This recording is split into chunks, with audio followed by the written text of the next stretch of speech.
Gold Rush is a group of dedicated professionals that are passionate about the history of mining. The drive really is to elevate mining and bring it to the forefront of business in America. We started back in 2004 by taking people on excursions. We started out with trying to preserve these mining claims. That was literally our goal. We saw them being destroyed every single year, and it was just heartbreaking to see what was and what is. Gold Rush brings value to the mining industry by preserving it and by putting in the work and the dedication to the history, but also the value and seeing what's in the mines. So Gold Rush is a weird conceptual idea that came across more than 20 years ago of keeping some of this cohesive history together. We were actually told that the remnants of mining are a scar on history. And that was so hard for me to accept, to get my head around. We were showing the people the history, but we were not actually preserving the history. Unfortunately, they were still getting destroyed. We started to come up with other ideas, and it was actually our mining lawyer who said, hey, listen, if you don't have a vested interest in these mines, then you're not going to ever be able to preserve them.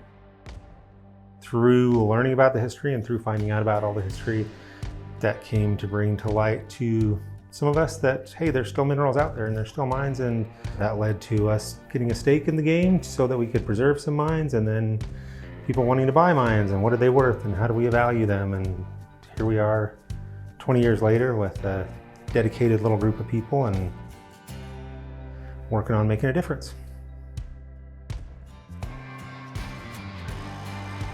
Gold Rush is a small group.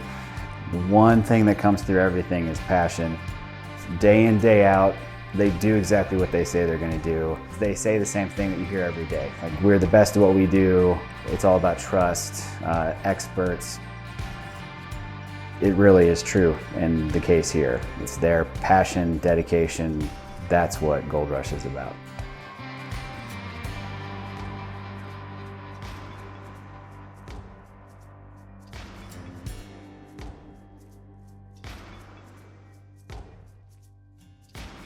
The values that drove me to start Gold Rush, there's very limited amounts of history that are left out there. It might seem very vast, but even in the time that I've been doing this, and I'm relatively young in this, I've seen all sorts of things vanish. Gold Rush offers the mining industry a chance for people that don't have these large companies behind them to actually go and pursue that opportunity by getting a mine that they know has value. We work with people from everyday recreational miners to commercial scale miners.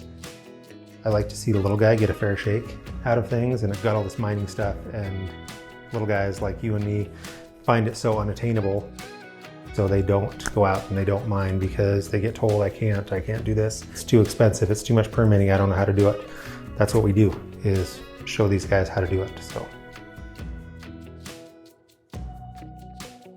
Our process is locating abandoned mines that have proven mineral assets and finding people to sell them to that can add value and bring it into a mining operation. A lot of people are like, how do you find these mines? Where did these mines come from? Were you just given a list with all of these mines that are available? And the answer is no. It started out with a lot of man hours in the office, and then we started to have to put boots on the ground. So we would go out, we'd see these mines, take samples.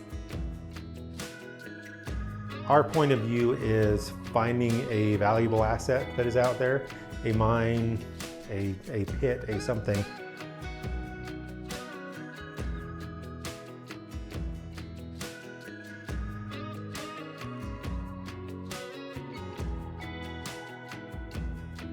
Due diligence is probably a big piece that nobody else does, that we do, where you don't just walk the ground and look at it and kick a rock and go, yep, sure does look like a mine. You go out and you take a whole bunch of samples and you do some assay work. That is, another big piece of what Gold Rush offers that nobody else even thinks about.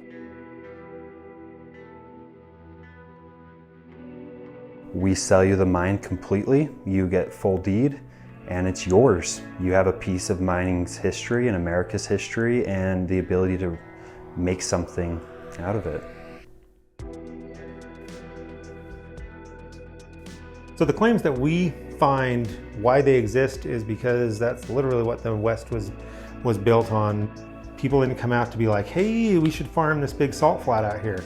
They came out because miners were finding things and saying, hey, there's gold all over the place out here.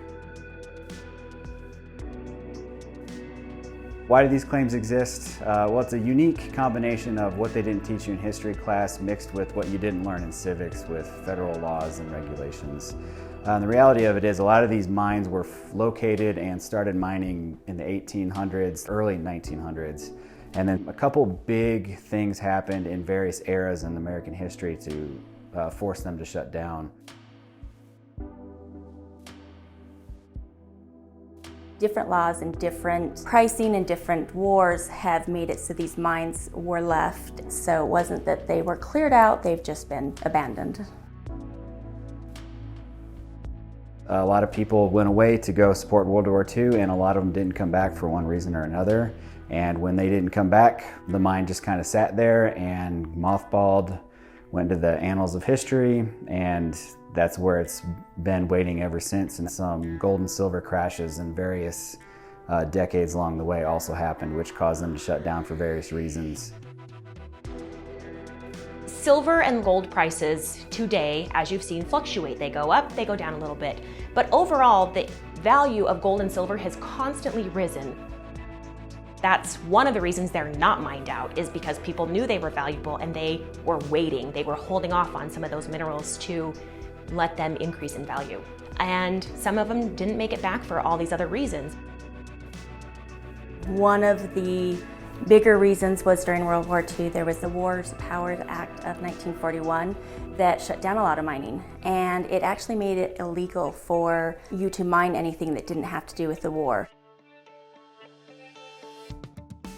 When you look at the mines that are out there that we find, it is looking at something that still has a value that was left because Joe found a big mine and found a big vein of gold and then got shot in a bar fight, or Jim, John, and Joe went off to the war and never came back, and Dad said, hey, we'll close up the mine because I don't want somebody else coming in and taking everything that we've worked so hard to develop.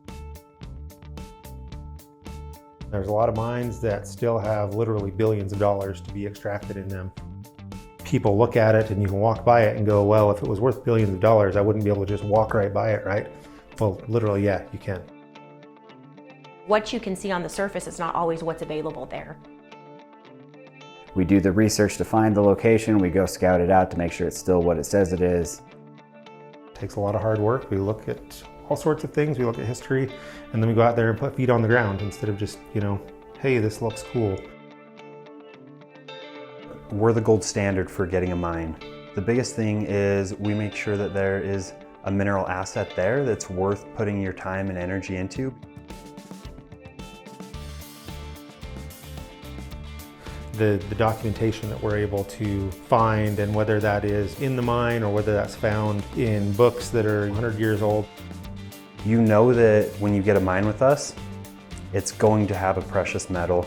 You know if you put the work in, it's going to pay off. Our team's trustworthy, has an incredible amount of knowledge and experience. We've held our credibility and our integrity.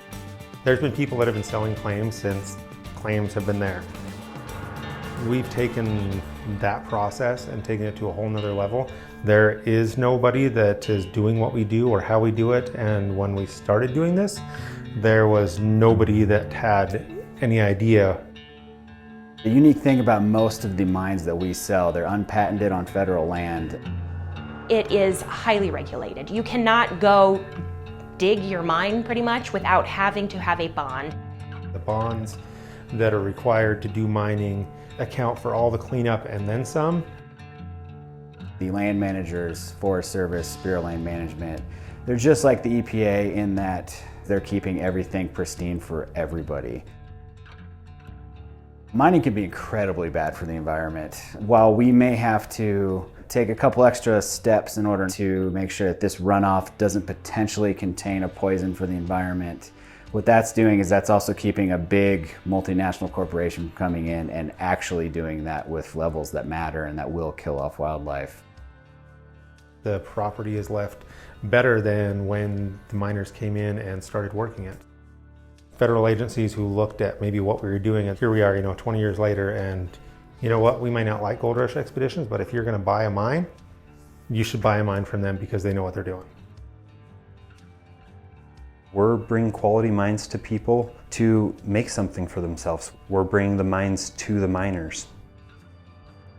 There's a lot of stuff out there. There's a lot of money in mining. Instead of all these guys taking all of it, let's have a whole bunch of little guys take their little piece of the pie too.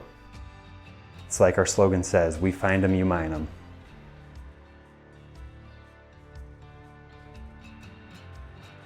We acquire new mines every single year, and I don't see an end in sight for Gold Rush. I feel like we grow every single year, and every single year I'm like, geez, are we ever gonna stop? And the truth is no.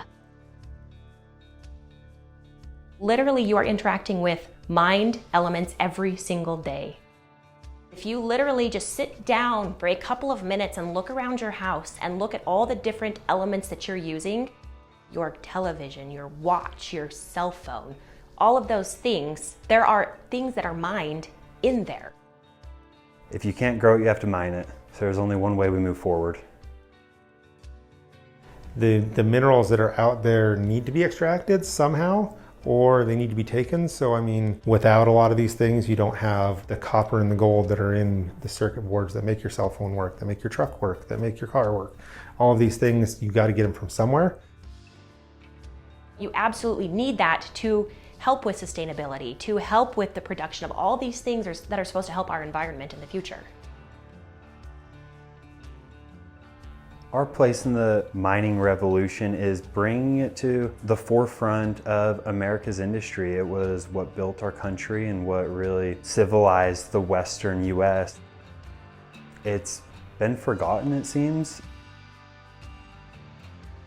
I'd hear 20-year-old kids say, wouldn't it be cool if there was ghost towns? That would be awesome. And it's like, what do you mean? Wouldn't it be cool? There are ghost towns that exist out there and nobody goes out there. Tunnels, old mines, falling down cabins, all that wonderful history, like right in your face. You can touch it, you can see it, it's there. The history of what's out there physically is super cool and it's vanishing, and I feel like we capture a lot of that and bring that back. And then the history of the people and the stories. People have been people throughout history. We're not any smarter, we're not any better than people were 100 years ago. Let's get this back to the forefront of society, and once it's there, you won't be able to forget about it, and we'll be able to keep this stuff where it belongs. So our grandchildren, our great-grandchildren will be able to see this and have a closer connection to their history. We get the question of like, why do you sell mines? If they're so valuable, if there's so much gold out here, why do you sell mines? Well, we sell mines in the same way that a realtor sells a house or that a car salesman sells a car. That is what we do, but what drives me is, what is that next find that we're gonna have? What's the next story? Do we go into this canyon and find this mine that nobody's been in since 1920 and pull an entire story plus mining, information out of it, and that history just continues to roll on? If you want to get into mining, the best thing to do would be to start researching mining and mining methods and the history of mining. Figure out what your budget is and how you want to get into it. Anybody that actually works a mine that they bought from us, I've never had anybody come back and say this mine sucks and doesn't have nearly what you have. I have people come back that say, you gave us a ton of property out there and we've got a ton of gold coming out of it and you sold it to us for $40,000. There is a lot of money going on in mining, and I would like to bring to light that this stuff is still going on. All I can say is Gold Rush is growing. It's never going to be stagnant. It's never going to fall back. So with Gold Rush, it's really how do you hear about Gold Rush expeditions and not want to find out about more?